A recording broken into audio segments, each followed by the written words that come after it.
Welcome back to another episode of Nature Aquariums TV, where today we're going to go over the final video on our algae cleanup mission here on our 60U tank.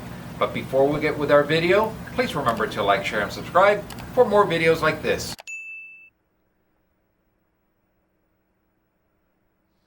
Alright guys, so today what we're going to do is try to wrap up all the different things that we have done to get this tank going from really ugly, really neglected, and the stages that we've gotten there.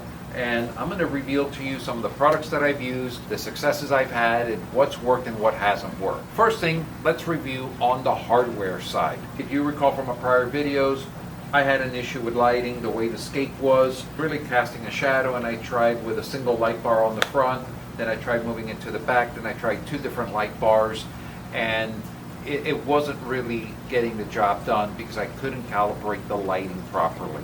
And this is when I turned to the Alcohol Ultra Slim Bluetooth light, which I'll link a video to that one as well at the end of the video. But I got the par just right, so everything is covered in an even amount of light. So that was number one, right? We need to be able to control the light in order to control algae. Number two, we had a flow issue. It was being caused, believe it or not, by the lily pipes. Some of these lily pipes, inflow and outflow pipes, whatever you want to call them, aftermarket pipes, sometimes the flow, it looks good, but it not be getting the job right. And what we've done over here, let me loosen this up, is I've used the Aquarium. Now please don't mind the algae. I have not cleaned or done anything to this tank since the last video, and that's been on purpose. This has what they call lily style outflow, and what it really does is helps us spread the water flow to the point that instead of coming in as a hard stream, it's actually sending the water out like this in a 120-degree way out. And it causes a lot of rippling on the surface, which promotes good gas exchange. One of the issues that I've seen a lot with CO2 tanks, which this is a CO2 planted tank, is that you don't get enough gas exchange. The gas exchange, just the oxygenation caused by the plants, is not enough. You actually need to be rippling the water to exchange gas and to let the tank come into its own equilibrium of how much CO2 you're putting in versus how much air is being exchanged with the outside air on the top of the tank. So getting good rippling is important, and getting a good spread so that the water isn't coming in as a strong jet against any one item. That was very apparent if you go back to video number one, where I had a pipe that was on a strong nozzle and it was hitting the wood, and I had these very long strings of hair algae completely covering the piece of wood and anything that stood in its way. With this type of flow, it really minimizes, and I think it's done a good job. Second thing that I've added that this system has is a little skimmer, and that takes away the surface film. Surface film is caused by lipids being released by the plants, and the part of the photosynthesis is quite common in the aquarium hobby, and we're always looking into ways how to get rid of that surface film. Thirdly, from when we first set up the tank to now, we do have a Biomaster 350 on here, which has a lot more flow and a lot more area for biological filtration. It also allows me to have Purigen in there, which I've been running in there. I have not really cleaned the filter since. It's been over a month. I have been cleaning the pre-filter, but I really haven't gotten in there. I haven't cleaned the inflow and outflow pipes because I've really been focusing on algae control. I told you we did a couple things. We adjusted the light, we adjusted the flow, we increased our gas exchange. I also increased the bubbles per second in our inline CO2 diffuser. It turns out that the old ceramic insert was clogged up, so I put a brand new one in there. That helped with getting more CO2 into the tank. Now that we know what changes you need to do to fix your hardware, we need to focus on what chemicals are you going to use to stabilize and neutralize your algae issues and to promote growth into your tank. The first product I want to talk about, I've been using Algae Fix from APT, and by the way, I've used half a bottle already into this over almost a month in training this, and I'm going to show you how I've used it and how you spot treat it. It is not a product that you just pour into the tank. The usage for the APT Fix is best used as a spot dosing. This is not something that you're going to go and pour into your tank and expect it to do magic. You have to turn off the filter.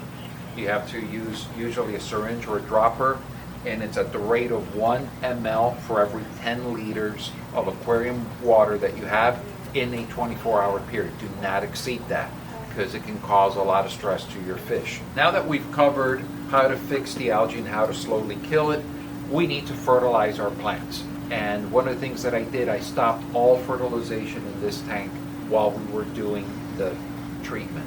I didn't want to add another variable to the tank because I was trying to isolate the source and the root cause. I was already giving the right amount of light, the flow, and the CO2 to the plants. There was some nutrients going in from feeding and from the fish and from the nitrogen cycle, but I needed to really kind of control that algae. I started now, it's going to be probably about 10 days with the APT Complete. Now the APT Complete is your full-blown NPK solution. They make a couple of different variations of their fertilizer. One is the EI method, which follows very closely the estimative index. The other one is for a heavy fish load, which does not feed nitrates or phosphates, but feeds everything else, potassium and micros. But that one is not my case. This is a lightly stocked tank, so I went with the APT Complete, which does nitrates, phosphates, potassium, plus the micros in there. I put it on my doser, I looked up the recommended schedule, and that's what I've been running in this tank.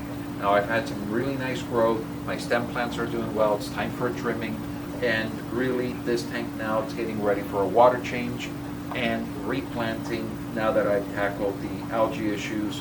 And that'll be covered in another video on the planting and fixing the hardscape and really making this tank look spectacular again. So we're going to quickly recap the steps to fixing any algae issue. Check your lights, number one. Check your flow in your tank. Make sure it's the right flow, make sure you're getting good flow, make sure that flow is going all over your tank. If you're doing CO2, please make sure that you're getting good gas exchange, that you're not over CO2ing the tank, and that you're getting good rippling into your water, so therefore you have a good gas exchange. Number three, mechanically remove as much algae as you can. I can't tell you how important that is. You have to mechanically remove it. It's going to take a little bit of elbow grease. Number four, if you're going to use an algae product like APT Fix, make sure you go easy first, go slow to make sure you don't kill your animals. That is number one priority. Number two, then see how your plants react. None of these issues are going to happen overnight. You have to be patient. This has been a month-long process to take the tank from where it was to the way it's looking now, which I'm super happy with it. Be patient, work with it, get your water changes in between, make sure that you keep everybody healthy. Fertilize, and fertilize daily, especially if you're using CO2. If you're not doing CO2, then usually you're going to be fertilizing every other day. Small amounts are better than one big amount at any given time. So just feed your plants enough to the point that they take what they need, they grow, and they fight off the algae. Let them be your warriors alongside you to fight the algae. That is pretty much it. That rounds up what it is. We appreciate you liking, subscribing to our channel. Please use the comment section below to leave additional comments or questions. I'll be more than happy to answer them for you. As always, have a great day fish keeping, and we'll see you in the next show.